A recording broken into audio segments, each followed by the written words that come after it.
지난 주에 이어서 계속되어지는 우리 1절부터 12절까지 한 중풍병자의 병을 고쳐주신 예수님에 관한 사건을 우리가 살펴보고 있습니다.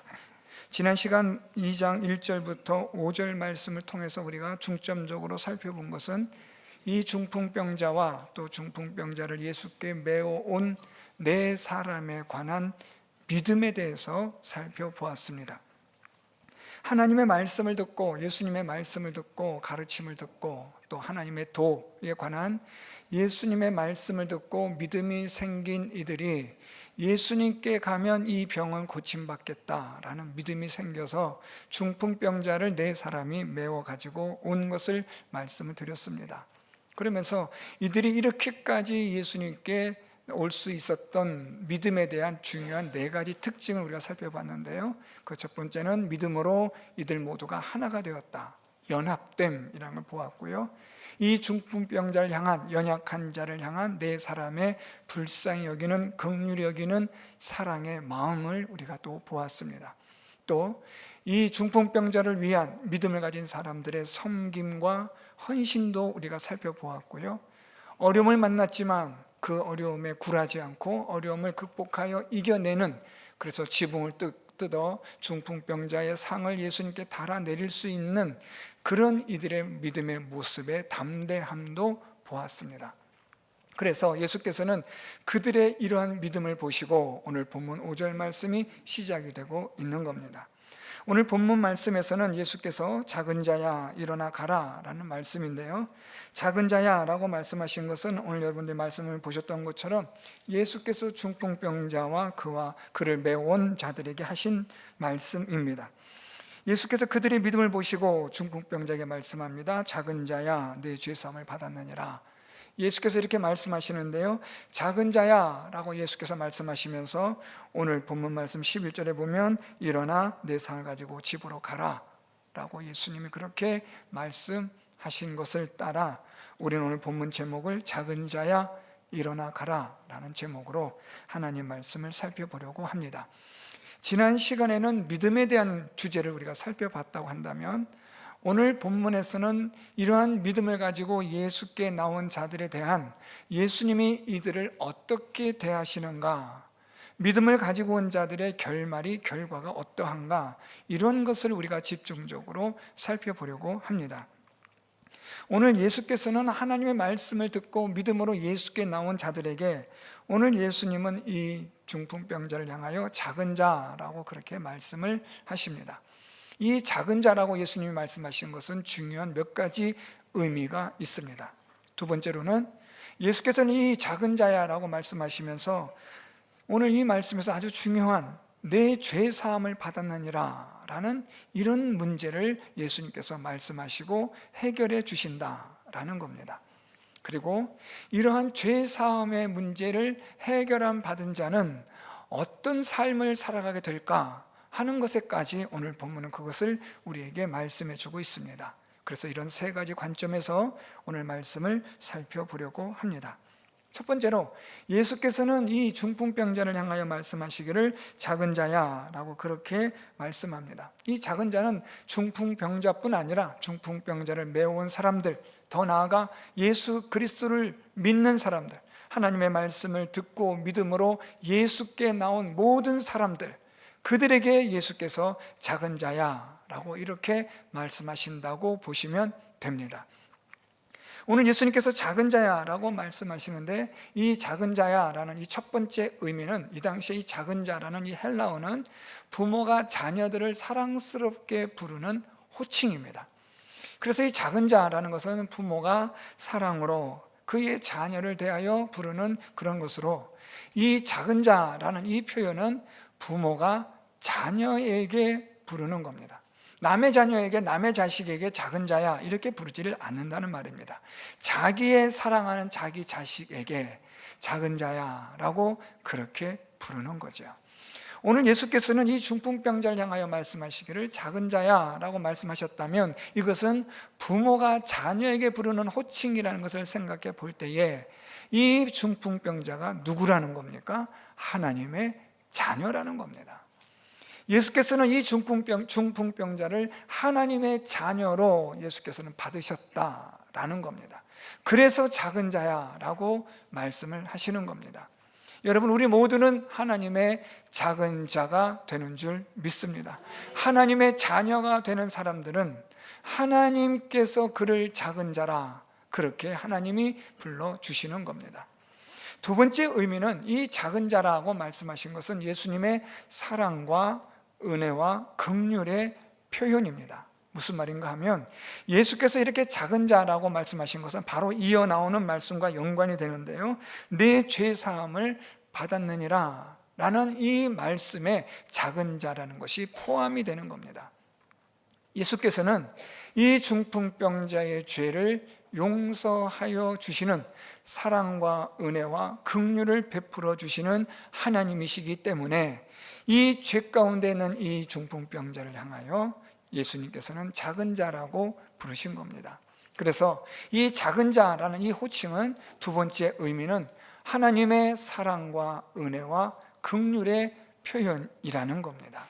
하나님의 자녀이기 때문에 작은 자라고 말씀하시고, 두 번째는 하나님의 은혜와 사랑의 긍휼하심으로 죄를 용서받을 수 있는 자이기 때문에 예수께서는 그를 작은 자라 그렇게 부르신 겁니다.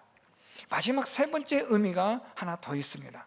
그것은 이 작은 자라고 말씀하실 때 이 세 번째 이 의미는 예수께 나온 이들의 믿음을 예수님이 칭찬하시고 격려하시고 또 위로하시는 말씀입니다. 오늘 이 말씀 우리가 지난 시간에 살펴보았지만, 예수님께 이 사람을 메워 가지고 오려고 네 사람이 얼마나 애를 썼겠습니까? 또 이 중풍병자는 자기의 중풍이라는 병으로 얼마나 많이 힘든 시간들을 보냈겠습니까? 이 중풍병자의 그가 중풍으로, 질병으로 보낸 그 시간들은 그 누구도 상상할 수 없는 그런 고통과 아픔이었을 겁니다. 답답함도 있었을 겁니다. 갑갑함으로 인하여 어떻게 할 수 없는 무기력함에 의해서 스스로 좌절하기도 하고 절망하기도 하고, 이렇게 살 바에야 죽는 것이 더 낫지 않겠냐라는 그런 실망스러운 그런 생각들 한 날들이 얼마나 많았겠습니까? 한번 생각해 보세요.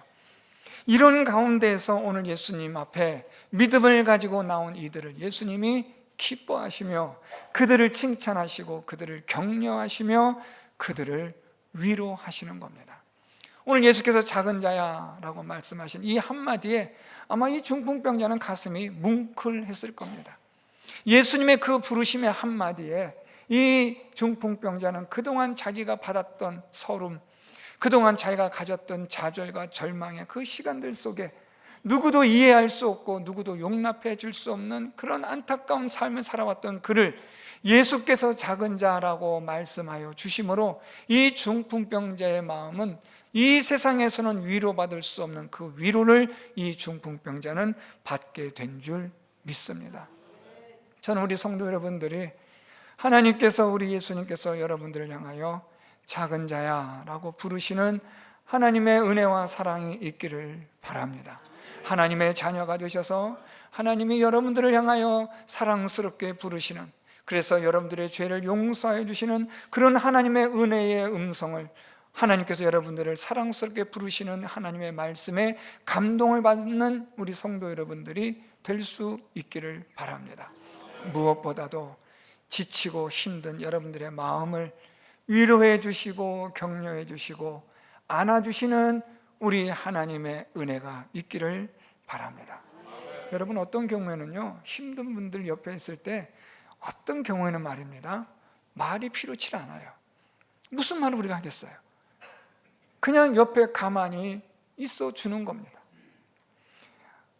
제 가장 친한 친구였었지만 이제 뭐 하나님 부르심을 받은 사람이 있는데, 친구가 있는데, 장례식장에 갔는데 그 어린 아이에게, 이제 뭐 대학 졸업하는 아이에게, 또 부인 되는 분에게 무슨 말을 할 수 있겠어요? 그냥 옆에 가만히 앉아 있다가 왔습니다. 여러분, 사람이 어떻게 위로할 수 있겠어요? 또 위로한다 한들 그것이 사람에게 위로가 되겠습니까?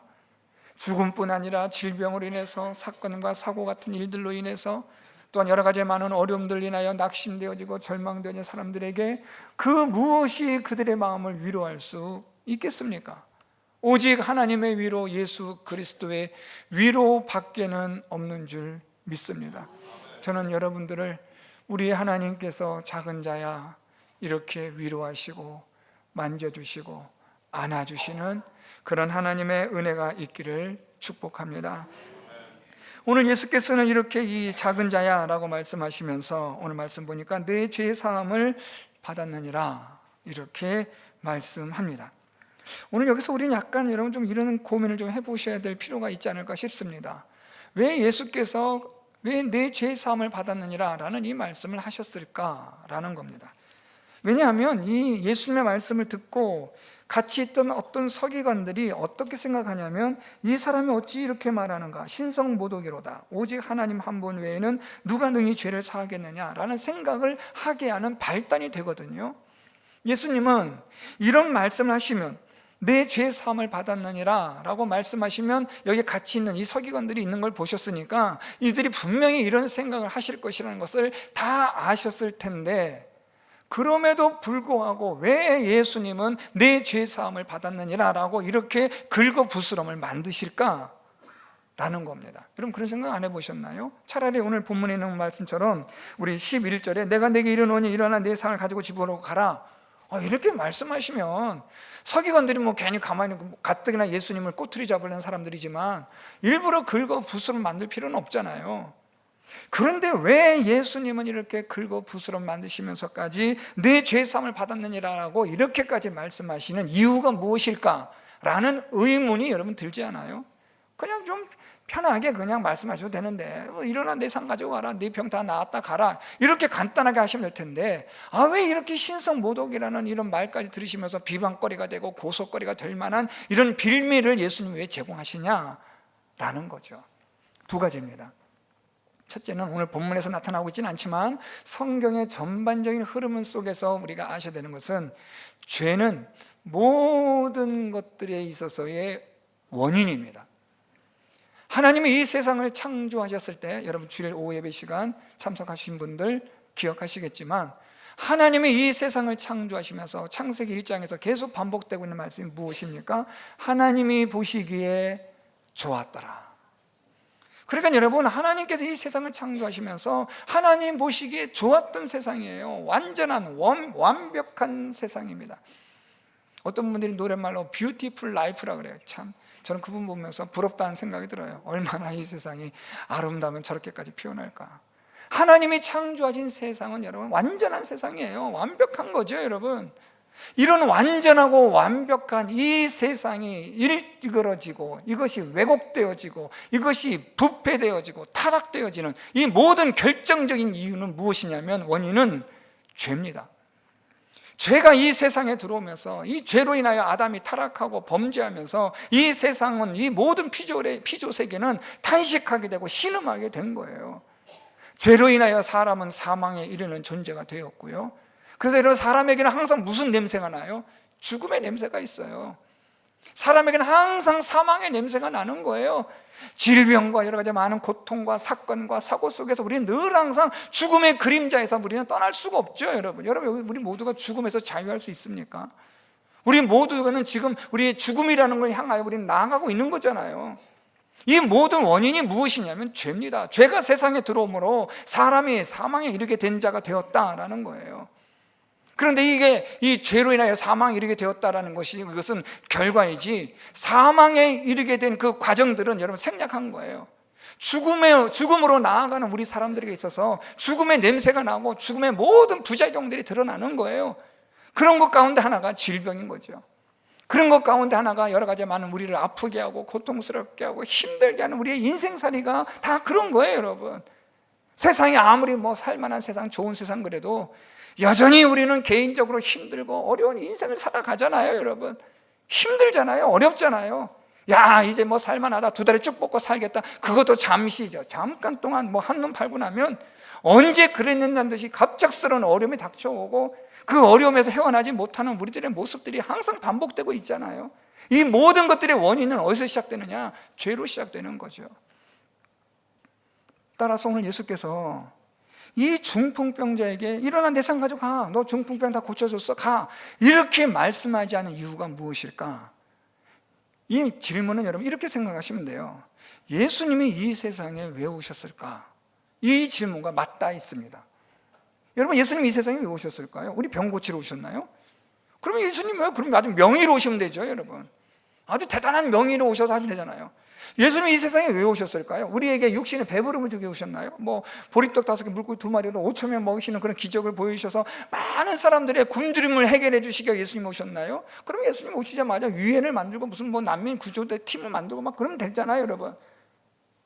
예수께서 이 세상에 오신 이유가 무엇일까요? 그것은 이 세상을 사랑하사 하나님의 심판을 받지 않는 죄 사함 받게 하시려고, 영생과 구원을 주시려고 예수께서 이 세상에 오신 줄 믿습니다. 그렇다면 오늘 본문 다시 보세요. 예수께서 이 중풍병자에게 내 죄 사함을 받았느니라 말씀하신 이유가 무엇일까? 가장 근본적인 문제는 무엇이라는 거예요? 죄의 문제라는 거예요.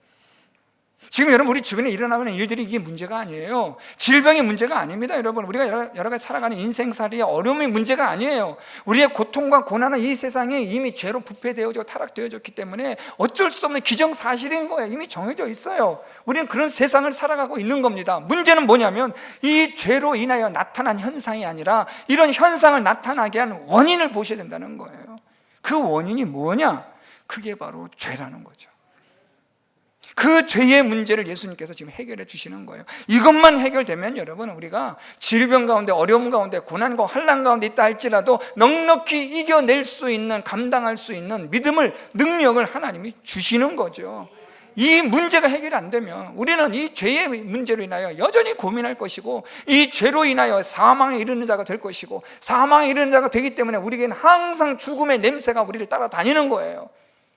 그런데 이 죄의 문제만 해결되면, 비록 중풍병에 있다 할지라도 말입니다, 어려움 가운데 있다 할지라도, 우리가 많은 고난 가운데 있다 할지라도 이 예수님으로 말미암아 죄의 문제만 해결되면 하나님은 우리에게 언제든지 어렵고 힘들고 절망적인 상황에서도 위로와 평강과 작은 자야라고 말씀하시는 하나님의 은혜와 사랑이 넘쳐나게 되는 줄 믿습니다. 그래서 예수께서 이 중풍병자에게 죄 사함을 받았다고 말씀하시는 거예요. 이게 근본적이라는 거죠. 병을 고치는 게 중요한 게 아닙니다, 여러분. 우리에게 눈앞에 닥친 문제를 해결하는 게 아니에요. 이 어려움에서 벗어나는 게 이게 중요한 게 아닙니다. 물론 그것이 잠깐의 도움은 될 수 있을지라도 반복되잖아요, 여러분. 또 오잖아요. 여러분, 파도가 한 번밖에 오고 안 옵니까? 끊임없이 밀려들어 오잖아요, 여러분. 이 세상살이가 그렇잖아요. 이런 끊임없이 밀려드는 이런 세상의 고난과 환난의 파도 속에 우리가 어떻게 살아갈 수 있느냐? 그 방법은 우리의 죄의 문제가 해결함 받아 하나님의 자녀가 되고 하나님의 은혜와 사랑에 힘 입는 자가 되면 우리는 언제든지 얼마든지 이 세상에서 하나님이 주시는 은혜와 능력으로 살아갈 수 있는 자가 된다라는 겁니다. 두 번째는 여러분, 오늘 본문에도 아주 정확하게 나타나고 있는데, 왜 예수께서 죄의 사함을 말씀하셨는가? 오늘 말씀 보면 여러분, 우리 10절입니다. 인자가 땅에서 죄를 사하는 권세가 있는 줄을 너희로 알게 하려 하노라. 이것 때문에 또 죄의 사함을 관한 말씀을 하신 거예요. 예수님에게 죄의 사하는 권세가 있다는 것을 너희에게 내가 알게 해주려고 한다라는 건데요, 이것은 여러분, 그러니까 우리 예수님이 모든 걸 다 알고 계시기 때문에 말씀하신 것이라는 거죠. 서기관들이 자기가 뭔데 하나님만이 죄를 사할 수 있는 권세가 자기에게 있다고 말해? 저 친성 모독이네? 라고 생각하는 것까지 다 아시는 예수님께서 의도적으로 말씀하신 거죠. 내 죄의 사함을 받았느니라. 그러니까 서기관들이 발끈하는 거예요. 아니, 자기가 뭔데? 오직 하나님 한 분 외에는 누가 능히 죄를 사하겠느냐? 라고 지금 이 서기관들이 머릿속에 그 생각하거든요. 예수님은 그들의 그 생각과 그들의 많은 마음의 그런 것들을 아시니까 예수님은 의도적으로 이걸 말씀하시는 거예요. 왜요? 예수님에게 죄 사하는 권세가 있음을 알게 하시려고. 자, 그러니까 결론적으로 뭐예요, 여러분? 전체 종합해보면, 논리적으로 우리가 종합해보면, 오늘 서기관들이 말한 생각, 하나님만이 죄를 사하실 수 있다. 두 번째, 예수께서 내 죄의 사함을 받았다고 말씀하셨다. 따라서 예수님은 하나님이 되신다. 이 논리 구조라는 거죠. 예수께서는 이 논리를 말씀하시는 거예요. 내가 죄 사함의 권세가 있다는 것은 너희가 생각하는 것처럼, 너희가 말하는 것처럼 이 죄 사함의 권세는 하나님만이 하실 수 있다. 그런데 나는 죄 사함의 권세를 내가 말했다. 그래, 내가 곧 하나님이기 때문에. 이걸 지금 이 사람들에게 말하는 거야. 그러면서 예수님이 아주 흥미로운 말씀 하나 툭 던지세요. 자, 오늘 말씀 보면 우리 9절 말씀인데요, 중풍병자에게 내 죄 사함을 받았느니라는 말과 일어나 내 상을 가지고 걸어가라는 말 중에서 어느 것이 쉽겠느냐라고 예수님이 물어보세요. 그러니까 지금 예수님이 서기관들 생각 다 아시는 거죠. 내 상 가지고 가라. 우리가 생각했던 의문과 같은 거예요. 내 상 가지고 가라. 이렇게 말씀하시는 도 될 일인데 왜 굳이 죄 사함을 받았다라고 그렇게 말씀하실 필요가 있느냐라는 거죠. 여기에 대해서 예수님이 말씀하시는 거예요. 죄 사함에 관한 우리 문제, 왜 예수님이 다루시는 걸 보았잖아요. 죄의 문제는 모든 것들이 원인이 되기 때문에 중요하고 이것이 예수님에게 있는 권세가 있다는 것을 보여주시기 위한 것인데, 그런데 예수님이 여기다가 무슨 말씀 섞으셨냐면, 더하셨냐면, 설명을 보충하셨냐면 어느 것이 쉽겠느냐라는 거예요. 일어나 내 상을 가지고 걸어가라는 말과 죄의 사함을 받았다는 이 말이 어느 것이 쉽겠느냐라는 거예요. 어떤 분은 이 구절을 가지고 글자 수를 세시더라고요. 내 죄 사함을 받았네, 내 상을 가지고 걸어.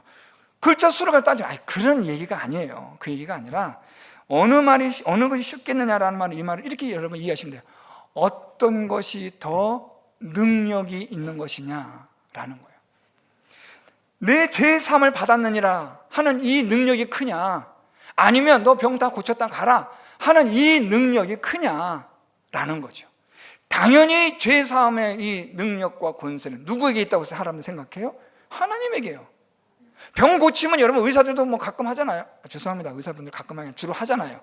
의사분들이 주로 하시는 일들이니까 이게 그다지 그건 아니에요. 그런데 죄 사함의 문제는 사람은 할 수 없는 거죠. 오직 하나님만이 할 수 있는 권세와 능력입니다. 그러니까 오늘 예수님 질문은 이거예요. 하나님만이 할 수 있는 죄 사함을 받았느니라는 이 능력과 병 고치는 사람들 가끔 할 수 있는 그런 능력을 행하는 것과 어느 능력이 크냐라고 예수님 물으시는 거예요. 그런데 나에게는 어떤 능력이냐면 병 고치는 능력, 이건 능력도 아니야. 나는 이거는 쳐다도 안 봐. 나는 보다 더 근본적이고 더 강력한 능력이 내게 있는데 그 능력은 바로 죄 사함의 권세가, 능력이 내게 있다. 이걸 내가 보여주려고 한다라고 말씀하시는 거예요. 당연히 여러분, 죄 사함의 권세와 능력은 제일 큰 능력입니다. 여러분, 그 누구도 해결할 수 없는, 하나님만이 해결할 수 있는 그 능력, 그 능력을 누가 보여주신다는 거예요? 내가 보여주겠다는 거죠. 오늘 예수님 지금 그걸 말씀하시는 거예요. 어떤 게 더 능력이냐? 당연히 죄 사함의 능력이죠. 그렇지만 예수님은 이제 한 걸음 물러나시는 거예요. 오늘 말씀 보세요. 인자가 땅에서 죄 사는 권세가 있는 줄을 너희에게 내가 알게 하려고 이 말을 한 거야 라고 하시면서 11절 말씀, 내가 내게 이르노니 일어나 내 상을 가지고 집으로 가라. 그러니까 여러분, 얼핏 보면 여러분, 예수님이 그래 못 알아들으니까 이렇게라도 해주시는 거죠. 첫 번째 이유는 그거예요. 아무리 말씀해도 고집이 센 거예요.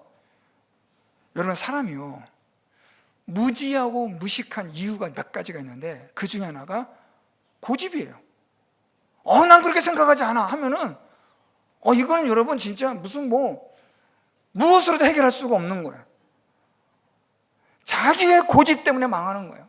난 그렇게 모르니까, 난 그걸 인정할 수 없다 라고 말하면 더 이상 접근 방법이 없는 거예요. 조금 지혜로운 사람들, 이런 분들의 특징이 무엇이냐면 수용성이에요. 타당성과 합리성을 가지고 그렇구나 하고 받아들일 때 그 사람은 조금 지혜로워질 수 있는 거죠. 그러니까 여러분, 어떻게 보면 무식한 것과 유식한 이 차이는 받아들이느냐 받아들이지 않느냐라는 거예요. 이 서기관들은 예수께서 하나님의 권세가 있다고 말씀해도 받아들이지 않는 거예요. 죄 사함의 권세가 하나님에게만 있는데 예수님 말씀하시는 거예요. 그래, 그 권세가 하나님에게 있는 걸 내가 너희들에게 알게 주려는 거야. 나한테도 그 권세가 있어. 그럼 이 서기관들은 무슨 생각을 해야 돼요? 예수님 그럼 하나님이세요? 하고 이렇게 질문이 나와야 서로가 이게 말이 되잖아요. 영어로 how are you 하면 fine, thank you, and 이렇게 말이 오고가 되는데 이게 뭐가 안 맞는 거예요. 무슨 말하는데 엉뚱한 소리 해드리는 거예요. 지금 나한테 죄 사함의 권세가 있어. 그럼 무슨 말을 해야 돼요? 그렇군요. 그럼 당신이 하나님이신가요? 하는 질문이 나와야 되는데 이 무식하고 고집센 이들이 받아들이진 않는 거지요. 그러니까 예수님 무슨 말씀하세요? 그래 알았다 하면서 다시 중풍병자에 말씀하는 거예요. 일어나 내 상 가지고 집으로 가라. 예수님께 말씀한 두 번째 이렇게 하신 이유는 이해는 못하는 고집스러운 사람들이지만 그래도 예수님에게 죄 사함의 권세와 능력이 있다는 것을 보여주시려고 하신 거예요. 무엇으로요? 이 사람을 고쳐주심으로.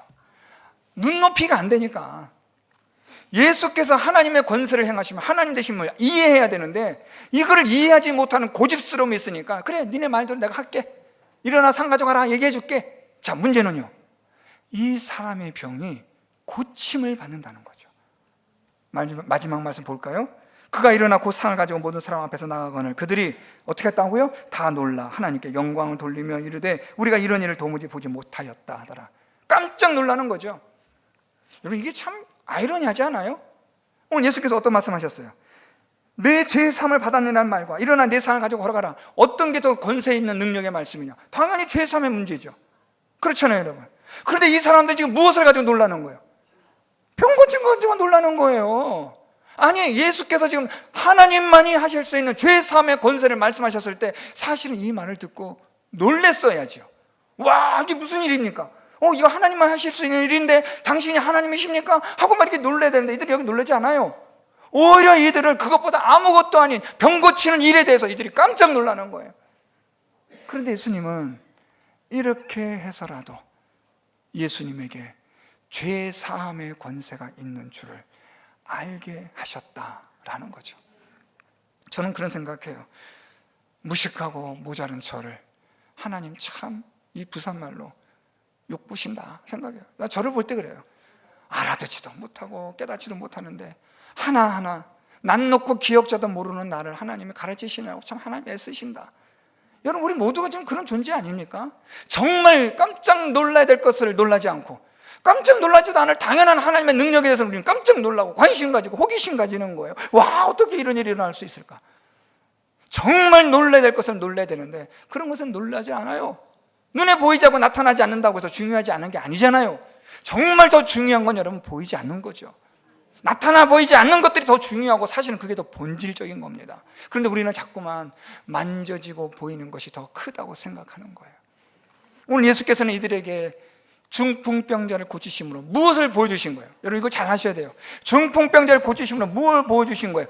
예수께 무엇이 있다는 거예요? 죄사함의 권세가 있다는 것. 이거를 알게 하시고 이것을 믿게 하고자 이 일을 행하셨다라는 거예요. 이걸 여러분 우리가 놓치시면 안 돼요. 하나님 우리의 인생 가운데 은혜를 베푸시고 능력을 베푸세요. 그래서 무엇을 알게 하시는 거예요? 하나님이 나의 구원자가 되시고 능력자가 되심을 알게 하시는 거죠. 하나님은 우리에게 베푸신 병고침의 능력, 어떤 문제를 해결해 주신 능력, 이것으로 와 하는 게 아니라 이런 능력을 행하실 수 있는 분이 예수 그리스도시요, 이분이 바로 하나님이시구나 라고 알게 되고 믿게 되고 깨닫게 되어지는 이 일에 우리가 놀래야 한다는 거예요.